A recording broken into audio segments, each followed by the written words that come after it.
नमस्कार। डॉक्टर वंदना रस्तोगी, सह आचार्य संस्कृत, BND राजकीय कला महाविद्यालय चिमनपुरा द्वारा इस व्याख्यान में आप सबका स्वागत है। विद्यार्थियों, इस व्याख्यान श्रृंखला में हम महाकवि कालिदास के विषय में अध्ययन कर रहे हैं। कालिदास के स्थिति काल विषयक पिछले व्याख्यान में हमने ये देखा कि यद्यपि पर्याप्त प्रमाणों के अभाव में कालिदास का काल निर्धारण अत्यंत विवादग्रस्त एवं जटिल विषय है, तथापि अंतःसाक्ष्य, बाह्य साक्ष्य, शिलालेख इत्यादि इतिहास सिद्ध प्रमाणों के आधार पर विद्वानों द्वारा एक मत से यह सुनिश्चित किया गया है कि कालिदास 100 वर्ष ईसा पूर्व से 600 ईस्वी के मध्य के कालखंड में विद्यमान रहे होंगे। इस पूर्व सीमा तथा अपर सीमा के मध्य कालिदास का समय निर्धारण करने के लिए संस्कृत साहित्य तथा इतिहास के विशेषज्ञ विद्वानों ने जो मत प्रस्तुत किए हैं वे अधिकांशतः जनश्रुति और अनुमान पर आधारित हैं। प्रचलित जनश्रुति के आधार पर कालिदास के आश्रयदाता सम्राट विक्रमादित्य थे। इतिहास में ये विक्रमादित्य शकों को परास्त करने के कारण शकारी के नाम से विख्यात हैं और 57 ईसा पूर्व से प्रारंभ हुए विक्रम संवत के प्रवर्तक भी हैं। 100 ईसा पूर्व से 600 ईस्वी तक ऐसे एक से अधिक विक्रमादित्य नाम के या विक्रमादित्य उपाधि वाले राजाओं के उल्लेख मिलते हैं, जिनकी समसामयिकता के आधार पर कालिदास के स्थिति काल के विषय में मुख्यतया ये मत प्रचलित किए गए हैं। पहला है षष्ठ शती ईस्वी का मत, द्वितीय है गुप्तकालीन मत और तृतीय है प्रथम शती ईसा पूर्व का मत। इन मतों को रखने वाले मानने वाले विद्वानों ने अपनी अपनी मान्यता के लिए तर्क दिए हैं और अन्य मतावलंबियों द्वारा उनका खंडन किया गया है। आइए हम इन मतों का विवेचन करने का प्रयास करते हैं। सर्वप्रथम मत है षष्ठ शती ईस्वी में कालिदास। इस मत के प्रमुख प्रवर्तक हैं और समर्थक हैं पाश्चात्य विद्वान डॉक्टर हॉर्नेली और फर्ग्यूसन। डॉक्टर हॉर्नेली का मानना है कि मालव नरेश यशोधर्मन ने 544 ईस्वी में हूण वंशीय प्रतापी राजा मिहिर कुल को पराजित कर विक्रमादित्य की उपाधि धारण की थी। फर्ग्यूसन के अनुसार इस विजय घटना के उपलक्ष्य में यशोधर्मन ने नवीन विक्रम संवत प्रचलित किया, लेकिन उसे प्राचीनता का पुट देने के लिए लगभग 100 वर्ष पूर्व से प्रारंभ करवाया। अतः यह 57 वर्ष ईसा पूर्व से प्रचलित माना जाने लगा। इस मतानुसार यही प्रतापी विक्रमादित्य उपाधिधारी विक्रम संवत के प्रवर्तक कालिदास के आश्रयदाता हैं और इन्हीं के काल में अर्थात 6ठी शताब्दी में कालिदास का काल निर्धारण किया जाना चाहिए। कालिदास के समय निर्धारण संबंधी इस मत की समीक्षा करने पर यह युक्ति संगत ज्ञात नहीं होता, क्योंकि 6ठी शताब्दी में यशोधर्मन अथवा किसी भी अन्य राजा के द्वारा विक्रमादित्य उपाधिधारी होने के कोई ऐतिहासिक प्रमाण या उल्लेख प्राप्त नहीं होते हैं, ऐसा इतिहासकारों ने बताया है। कालिदास के विक्रमादित्य हूण के शत्रु नहीं हैं, अपितु शकारी हैं, शकों का संहार करने वाले हैं। इसलिए यह मेल भी यहाँ पर नहीं बैठ पाता है। किसी नवीन संवत का प्रचलन 600 वर्ष पूर्व से किया जाना नितांत काल्पनिक और निराधार ज्ञात होता है और ये संभव ही नहीं है कि कई शताब्दियों के बाद में अस्तित्व में आए संवत का प्रयोग प्राचीन काल से अभिलेखों या साहित्यिक उल्लेखों में प्राप्त होने लगे। इस मत का खंडन करने के लिए शिलालेखों को भी आधार बनाया गया है। इतिहास के शोध और अनुसंधान में शिलालेख बहुत महत्वपूर्ण प्रमाण माने जाते हैं।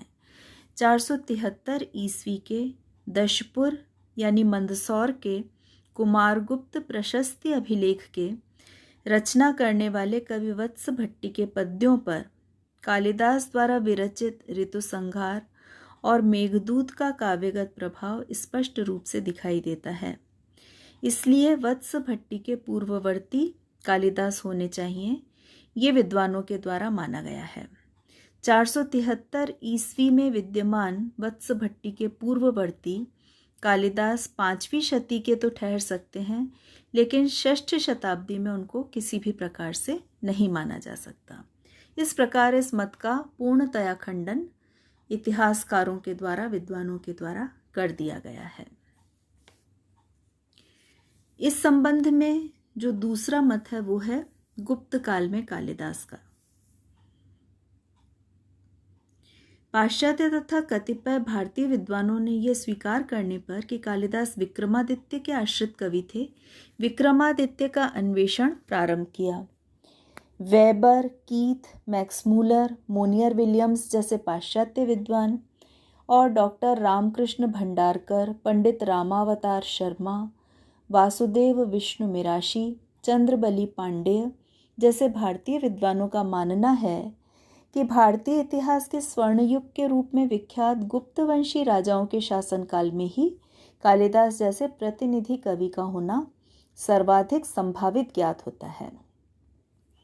इस गुप्त काल में भी केवी पाठक जैसे कुछ विद्वान कालिदास को स्कंदगुप्त विक्रमादित्य का समकालीन सिद्ध करने की चेष्टा करते हैं, किंतु गुप्तकालीन कालिदास के मत के समर्थक प्रायः सभी विद्वान चंद्रगुप्त विक्रमादित्य को ही कालिदास का आश्रयदाता मानते हैं, जिसका सुख समृद्धिपूर्ण शासनकाल 375 से 413 ईस्वी तक का रहा, जिसने 390 में शकवंशी क्षत्रपों को पराजित करके विक्रमादित्य की उपाधि धारण की और जो शकारी के रूप में प्रसिद्ध भी हुआ, और जिसने इस उपलक्ष्य में पूर्व प्रचलित मालव संवत को अपनी उपाधि के नाम पर विक्रम संवत के रूप में संचालित किया।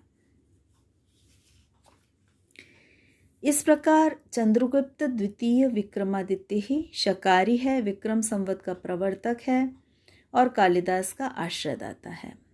इस मत के समर्थन में ये तर्क भी दिए जाते हैं कि कालिदास ने कुमार संभव नामक अपने महाकाव्य की रचना चंद्रगुप्त द्वितीय के पुत्र कुमारगुप्त के जन्मोत्सव को लक्ष्य बनाकर के की है। ये भी कहा जाता है कि वाकाटक नरेश रुद्रसेन द्वितीय के साथ चंद्रगुप्त की पुत्री प्रभावती के विवाह के शुभ अवसर पर मालविकाग्निमित्रम नाटक की रचना की गई होगी। इसी तरह से कुछ शब्दों के बार बार प्रयोग के आधार पर, जैसे रघुवंशी राजाओं के वर्णन में इंदु और चंद्र शब्द का बार बार प्रयोग या गुप धातु का प्रयोग रक्षा के अर्थ में, इन प्रयोगों के आधार पर चंद्रगुप्त के प्रति कवि के विशेष संबंध को द्योतित करने का प्रयास किया गया है। यही नहीं, हरिशेणकृत प्रयाग प्रशस्ति में किए गए समुद्रगुप्त के विजय अभियान और रघुवंश में वर्णित रघु की दिग्विजय यात्रा के वर्णनों में बहुत अधिक साम्य है। इसलिए कालिदास को गुप्त काल से ही संबद्ध होना चाहिए, ऐसा भी इस मत के विद्वानों ने प्रयास किया है। समुद्रगुप्त, जिनका समय 336 से 375 ईस्वी का माना जाता है, उनके द्वारा किए गए विजय अभियानों में और रघुवंश के दिग्विजय यात्रा के वर्णनों में साम्य के आधार पर यह निर्णय लिया गया है। इस गुप्तकालीन कालिदास के मत की समीक्षा में विद्वानों ने इनके द्वारा दिए गए तर्कों का खंडन करते हुए अपने तर्क प्रस्तुत किए हैं, जिनमें से सबसे पहला यह है कि किसी भी गुप्तवंशी राजा का नाम विक्रमादित्य नहीं है। चंद्रगुप्त, स्कंदगुप्त, इन्होंने इसे उपाधि के रूप में ही धारण किया है। अतः यह सिद्ध होता है कि इनसे पूर्व कोई बहुत ही प्रतापी पराक्रमी विक्रमादित्य नामक राजा रहा होगा, जिसके नाम पे उपाधि प्रचलित हुई होगी।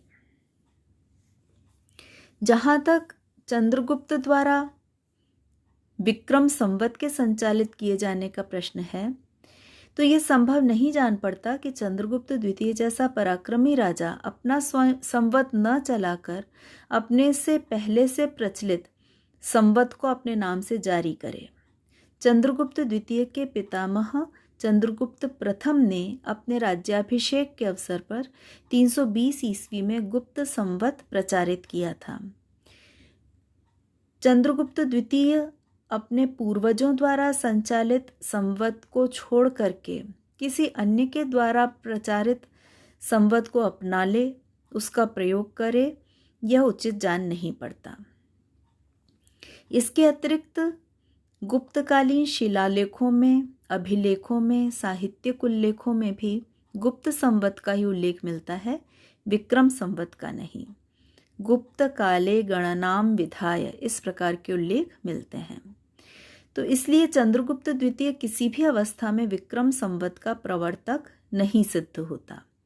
अतः कालिदास की स्थिति काल के गुप्तकालीन मत का मौलिक आधार ही अप्रमाणित हो जाता है।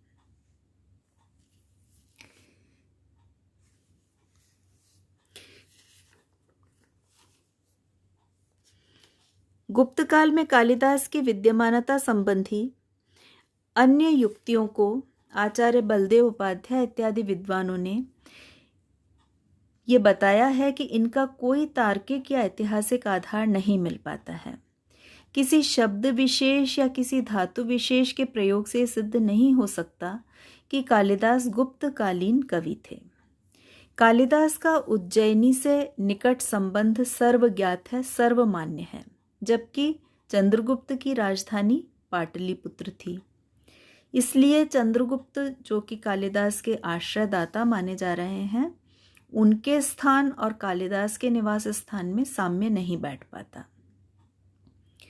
कालिदास परम शैव हैं, जिन्होंने अपनी रचनाओं का शुभारंभ शिव स्तुति से किया है, जबकि गुप्त सम्राट वैष्णव धर्मानुयायी हैं। इसलिए यह साम्य भी सिद्ध नहीं हो पाता।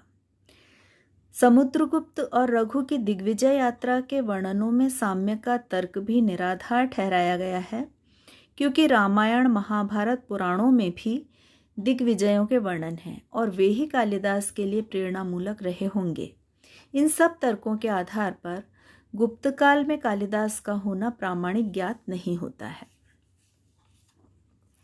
इन दोनों मतों का खंडन करने के उपरांत इन दोनों की ही अपेक्षा जो अधिक प्राचीन मत है, वह है प्रथम शताब्दी ईसा पूर्व में कालिदास का। यह परंपरागत भारतीय मत है। पाश्चात्य विद्वान विलियम जोन्स, भारतीय विद्वान आचार्य बलदेव उपाध्याय इत्यादि द्वारा इसका समर्थन किया गया है। इस मत के अनुसार उज्जैनी नरेश महेंद्रादित्य, जो गंधर्व सेन भी कहलाते थे, उनके पुत्र विक्रमादित्य, जिसका नाम विक्रम सेन भी कहीं कहीं मिलता है, ये मालव गण के प्रतापी राजा थे। 57 ईसा पूर्व में शकों का उच्छेदन करके शकारी के रूप में इन्होंने प्रसिद्धि प्राप्त की और मालवगण संवत या विक्रम संवत का प्रवर्तन किया। वस्तुतः ये इतने प्रतापी, इतने प्रसिद्ध राजा हुए कि इन्हीं के नाम से विक्रमादित्य उपाधि का प्रचलन हुआ। यही कालिदास के आश्रयदाता विक्रमादित्य होने चाहिए। अनेकानेक साहित्यिक उल्लेखों के आधार पर इस मत को पुष्टि प्रदान की गई है। गुणाढ्यकृत बृहत कथा, सोमदत्तकृत कथा सरित सागर, ये ऐतिहासिक प्रमाण वाले ग्रंथ माने गए हैं। इन ग्रंथों में विक्रमादित्य के नाम का उल्लेख मिलता है और इन विक्रमादित्य के विषय में जो कहा गया है वो कालिदास के आश्रयदाता विक्रमादित्य पर पूरी तरह से लागू भी ज्ञात होता है। जैसे बृहत कथा पर आधारित कथा सरित सागर, इन दोनों ही ग्रंथों में विक्रमादित्य को उज्जैनी नरेश, शकारी, विक्रम संवत के प्रवर्तक होने के साथ ही साथ मालवगण के संस्थापक के रूप में, काव्य कला प्रेमी सम्राट के रूप में, परम शैव के रूप में वर्णित किया गया है। कालिदास की शिव भक्ति और उज्जैनी के प्रेम की दृष्टि से भी यह साम्य उपयुक्त ज्ञात होता है। ये दोनों ग्रंथ या बृहत कथा का जो ग्रंथ है वो प्रथम शताब्दी ईस्वी का ग्रंथ है। इसी प्रकार से मेरुतुंगाचार्य पद्यावली में उज्जैनी के राजा विक्रमादित्य ने शकों को पराजित किया, ये उल्लेख मिलता है। यह घटना महावीर निर्वाण से 470 वर्ष बाद में घटित हुई है। महावीर निर्वाण का समय पूर्णतया सुनिश्चित है 527 ईसा पूर्व। उनके 470 वर्ष बाद शकों को परास्त करने की घटना घटित हुई। यह कालखंड, यह समय पूर्णतया निश्चित रूप से 57 ईसा पूर्व का ही ज्ञात होता है और यही समय है जब इन विक्रमादित्य ने शकों को परास्त किया और विक्रम संवत का प्रारंभ किया। इन तथ्यों की पुष्टि प्रथम शताब्दी के ही राजा हाल के ग्रंथ गाथा सप्तशती में भी मिलती है। इनकी पुष्टि शत्रुंजय महात्म्य, प्रबंध कोश जैसे ग्रंथों के अंतर्गत आए हुए उल्लेखों से भी मिलती है। इस प्रकार के साहित्यिक उल्लेखों के आधार पर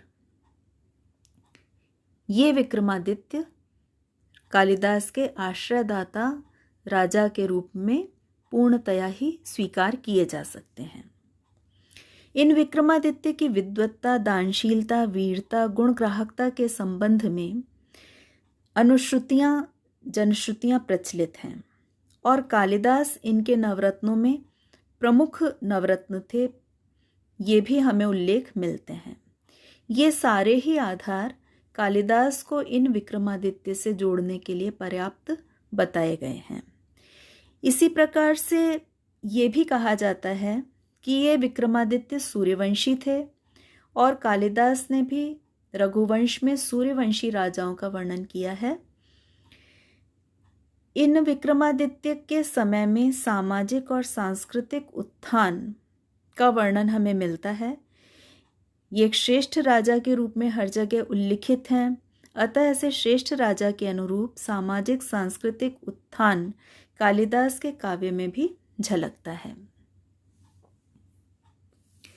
विक्रमोर्वशीयम में पुरूरवा के स्थान पर विक्रम शब्द का प्रयोग, कतिपय स्थान पर इंद्र के पर्यायवाची के रूप में विक्रमादित्य के पिता महेंद्रादित्य के आधार पर महेंद्र शब्द का प्रयोग, ऐसे भी कुछ अनुमान प्रस्तुत किए गए हैं जिनके आधार पर यह सिद्ध करने की चेष्टा की गई है कि इन विक्रमादित्य और कालिदास में संबंध रहा होगा।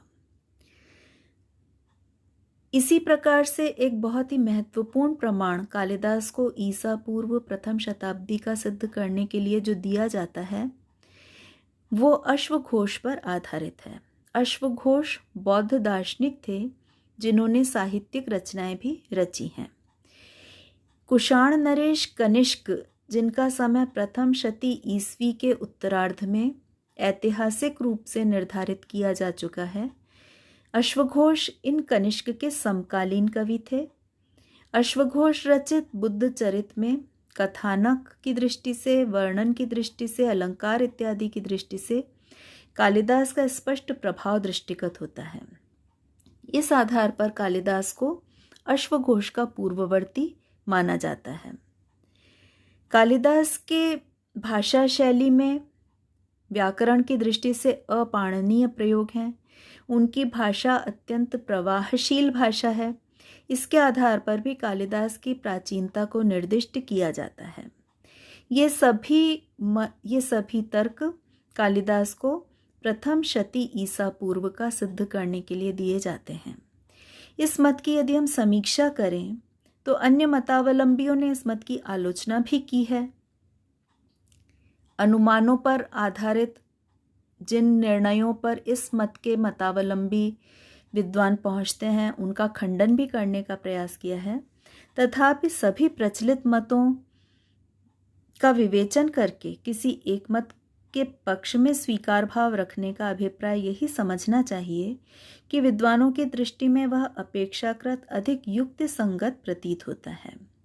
इस विषय में विद्वान आज भी एकमत हैं कि कालिदास के काल निर्णय के संदर्भ में और भी अधिक अनुसंधान किए जाने की आवश्यकता बनी हुई है।